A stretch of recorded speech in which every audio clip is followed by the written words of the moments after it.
Key principles and philosophies in early childhood education. Before I discuss the educational philosophies, let me discuss briefly how these educational philosophies help our school, especially our learners and our teachers. So these educational philosophies answers the questions like why do we teach? Why do we teach our learners? What should they learn? And how should we teach? So in a nutshell, these educational philosophies help the school and the teacher and even the parents on how to manage the learners.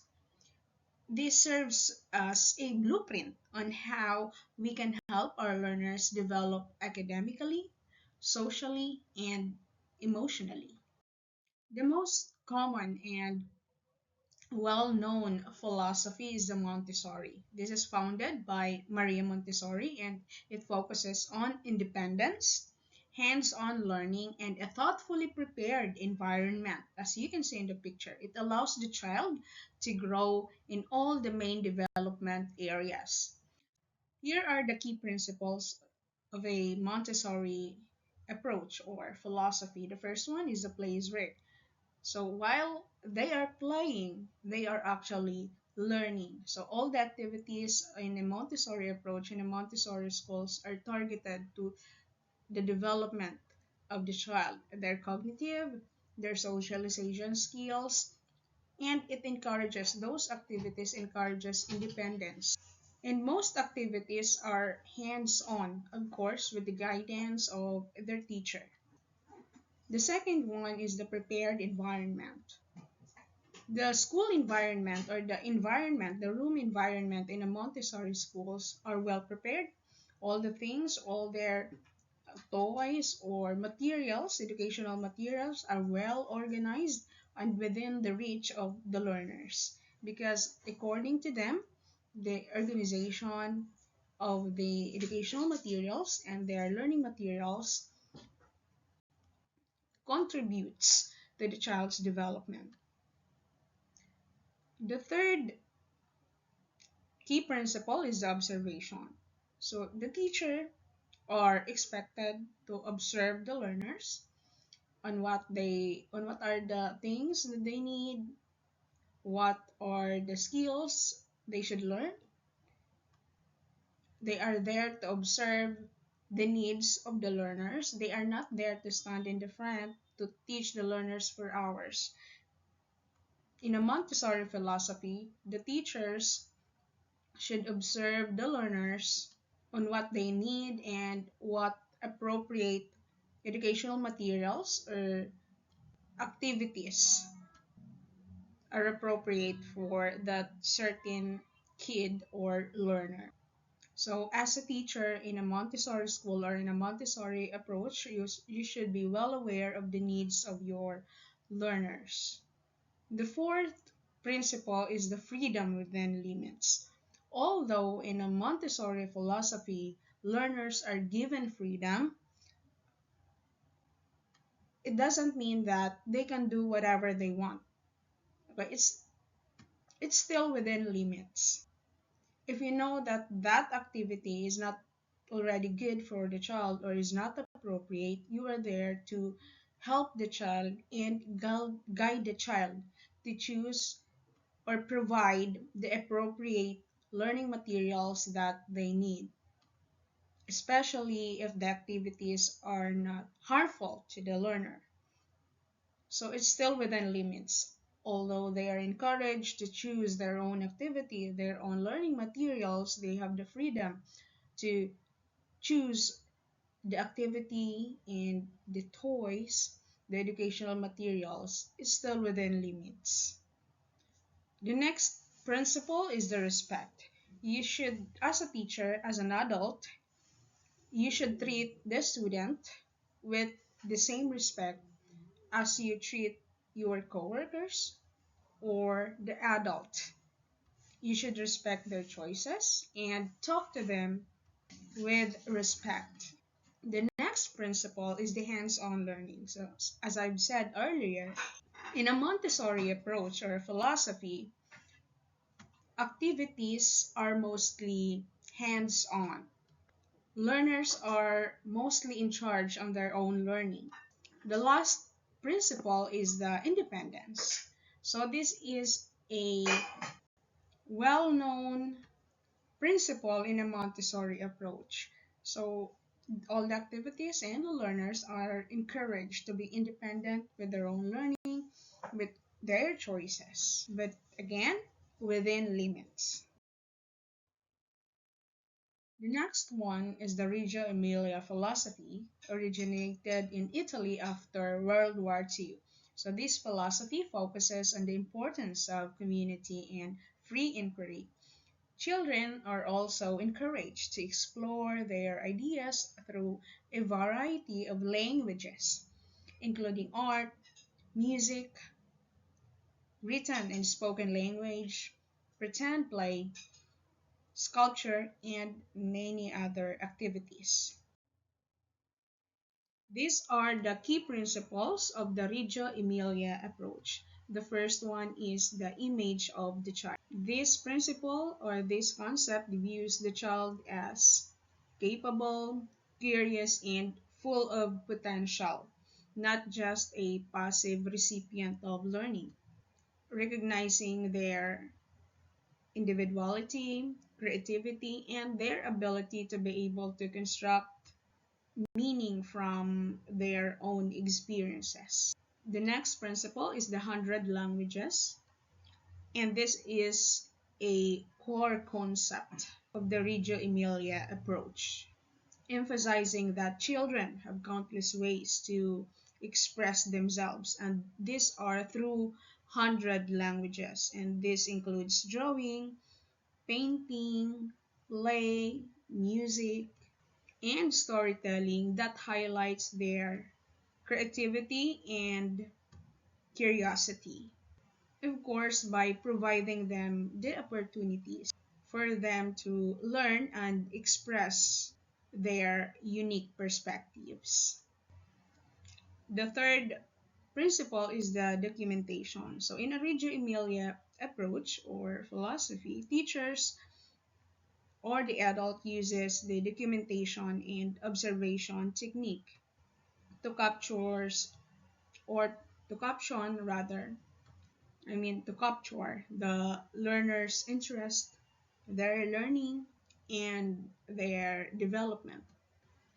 The documentation tools includes written anecdotes, samples of children's work, photographs, and even video recordings. Next one is the project approach. So this is a teaching method where students are engaged in an in-depth investigation of real-world topics that interest them. It can be small group or large group projects. And this involves hands-on investigation, finding the answers to questions, reading about a certain topic, visiting places or sites. They can also talk to experts, representing their learning through a variety of media. Next principle is the environment as third teacher. So the classroom environment plays just as important as the teacher and the students. So just like Montessori, the Reggio Emilia approach highlights how the physical environment with little adult intervention also. It's just that the environment will change depending on specific needs. For example, if it's a play, the area will become, if it can be a restaurant or it can be designed as a certain place,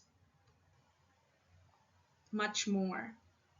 So, depending on the setting of the play or depending on their activity, so the environment can change.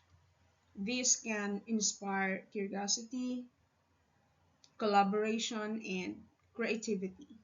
The next one is the The next principle is the teachers as researchers. So this principle, or the Reggio Emilia approach, emphasizes that teachers should view themselves as co-learners and researchers alongside their students. They should observe, listen, and reflect on the children's thoughts, ideas, and interactions to guide their learning process. And the last principle is the parent and community involvement. So the Reggio Emilia philosophy emphasizes the crucial role of the parents and the community involvement in a child's education, viewing them as active participants in the learning process of the learners.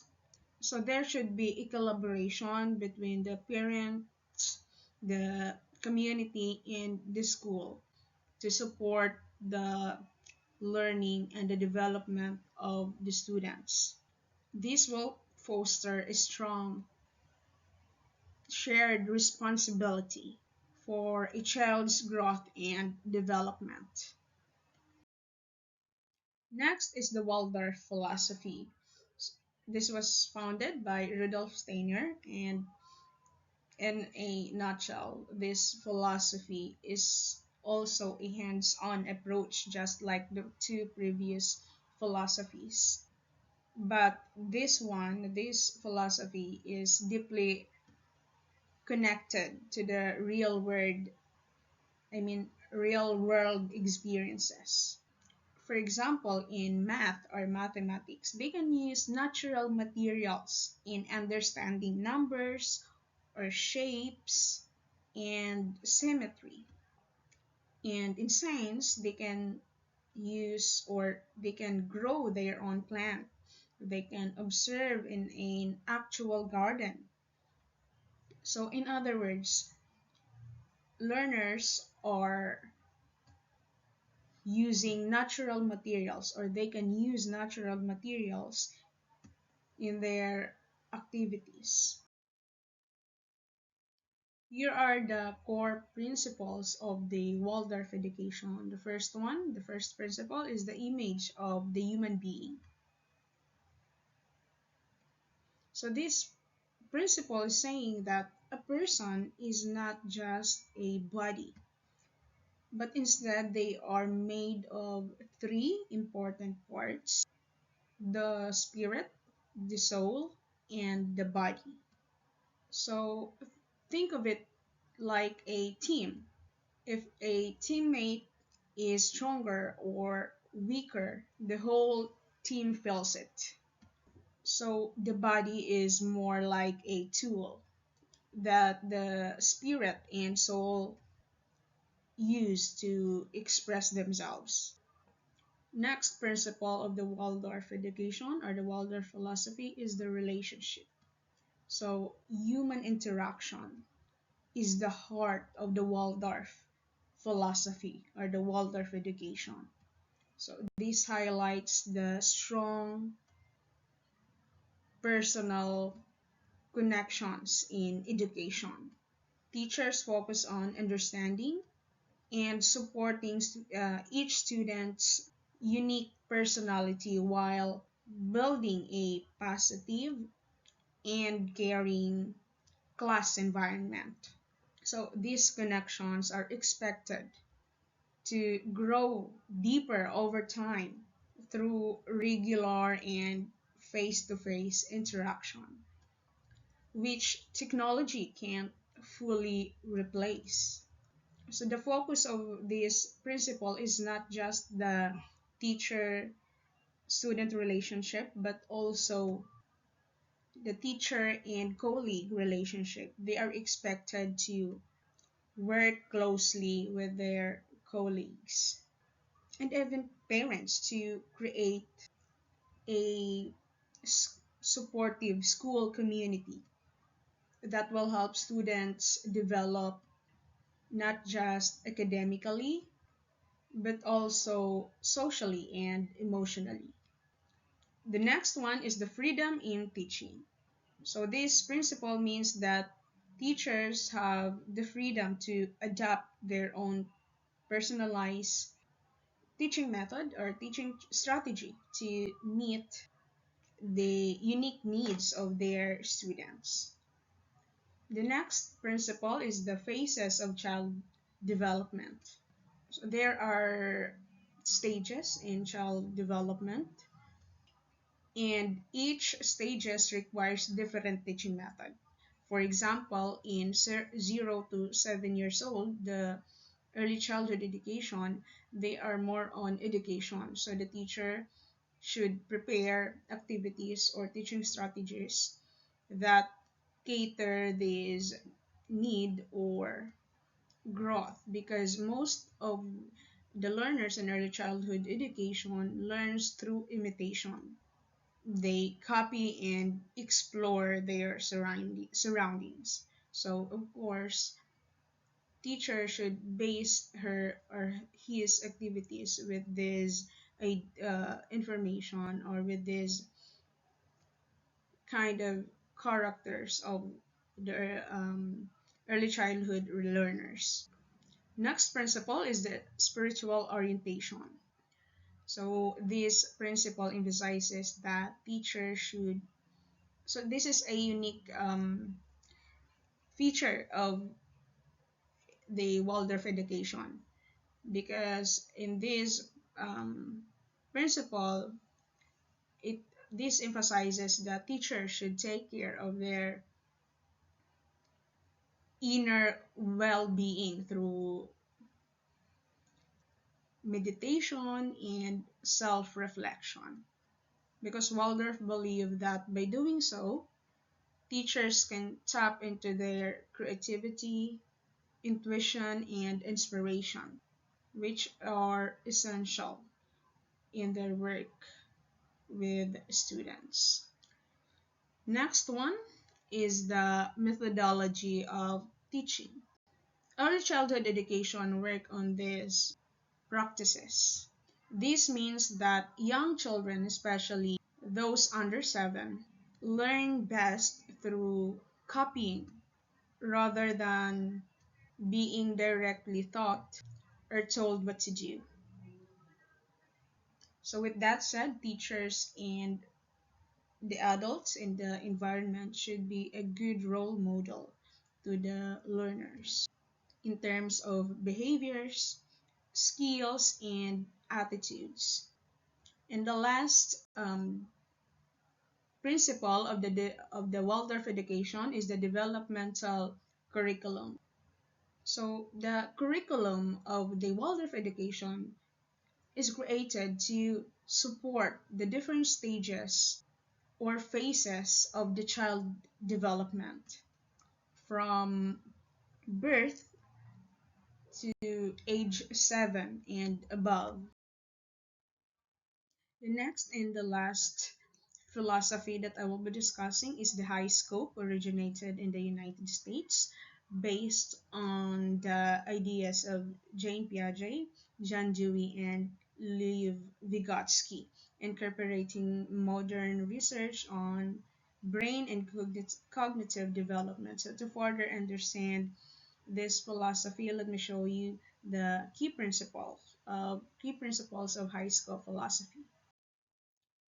The high scope philosophy places an emphasis on the active participatory learning, because they believe that children flourishes when they are doers or engaged on hands-on activities. So this principle, observe as you can observe, this is the principle that is commonly considered in all the educational philosophies, as well as the learning environment. But the significant aspect of the high scope philosophy is the implementation of the consistent daily routines. So there are daily routines that are strictly implemented to foster sense of security and trust in the classroom. Just as simple as morning meeting, work time, cleanup time, and snack time.